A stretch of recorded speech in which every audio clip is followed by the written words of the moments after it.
1870 চনত ব্ৰিটিছসকলৰ ৰেকৰ্ডৰ মতে আমাৰ ইণ্ডিয়ান খেতিয়কবোৰ কিয় বাৰু ইমান শক্তিশালী আছিলে আৰু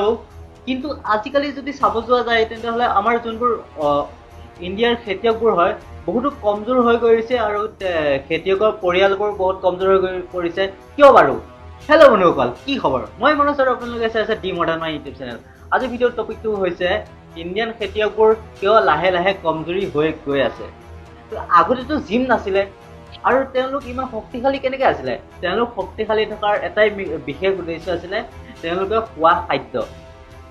তেওঁলোকে যেতিয়া সেইখিনি সময়ত বহুত ভাল খাদ্য খাইছিলে তেওঁলোকে ঘেঁহু খেতি কৰিছিলে শস্য খেতি কৰিছিলে সেইবোৰ নিজে কৰি নিজে খাইছিলে 1870 চনত ব্ৰিটিছ জৰ্জ কেপ্টেনে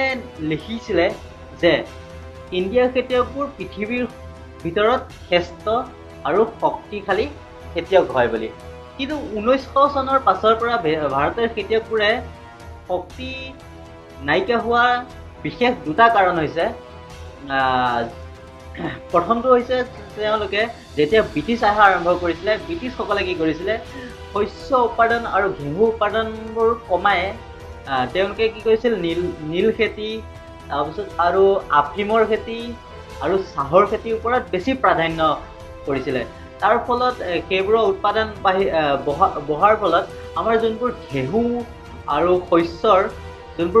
যোনবোৰত বেছি প্ৰটিন পোৱা যায় সেইবোৰৰ আমাৰ প্ৰডাকশ্যন কমাৰ ফলত আমাৰ ইণ্ডিয়াত মানে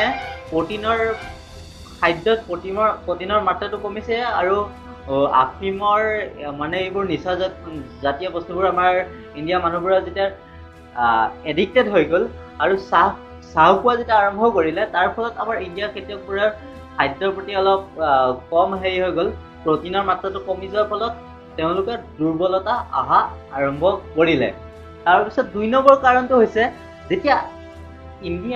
যেতিয়া আমাৰ ব্ৰিটিছবোৰ অহা নাছিলে তাৰ আগত আমি জাংক ফুড ইমান খোৱা নাছিলোঁ আমি জাংক ফুডৰ বিষয়ে বিশেষ জানা নাছিলোঁ যেতিয়া ব্ৰিটিছবোৰ আহিছিলে তাৰ পাছৰ পৰা আমাৰ ইণ্ডিয়াত জাংক ফুডৰ আৰম্ভ হৈছিলে এতিয়াতো দেখিব পাৰে গলিয়ে চাওমিনৰ পৰা ধৰি লৈ ম'ম' সেইবোৰ এনেকুৱা বিষাক্ত বস্তু যাৰ ফলত বহুতো বেমাৰ আৰু বেমাৰ হয় চুগাৰ হয় ঢেৰ কিবা কিনি বেমাৰ হয় তাৰ ফলত 2 নম্বৰ কাৰণটো হৈছে জাংক ফুড আৰু ন' এক্সাৰচাইজ আৰু কিছুমানে কি হৈছে আজিকালি এনেকুৱা জব ডেভেলপমেণ্ট হৈ গৈছে যে অনলি বহি কৰি কম্পিউটাৰত পঢ়ায় আৰু তেওঁলোকে ঘৰত আহি গৈ জাংক ফুড খায় এনেকৈ সেইটোৰ ফলত বহুতো বেমাৰ হোৱাৰ দেখা যায় তো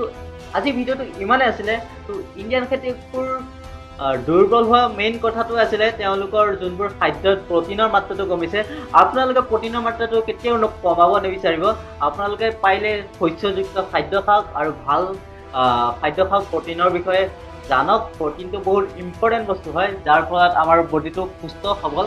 হৈ থাকে তো আজি ভিডিঅ'টো ইমানেই আছিলে ভিডিঅ'টো চাই যদি ভাল লাগিলে তেতিয়াহ'লে লাইক কৰিব শ্বেয়াৰ কৰিব ছাবস্ক্ৰাইব কৰিব কিন্তু নাপাহৰিব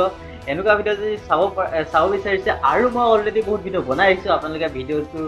চেনেলটো যাই গৈ চাব ছাবস্ক্ৰাইব কৰিব নাপাহৰিব আপোনালোকে এটা ছাবস্ক্ৰাইবাৰে মোৰ 100 আপোনাৰ 1 ছাবস্ক্ৰাইবাৰে মোৰ 100% মটিভেশ্যন হয় নমস্কাৰ জয় হিন্দ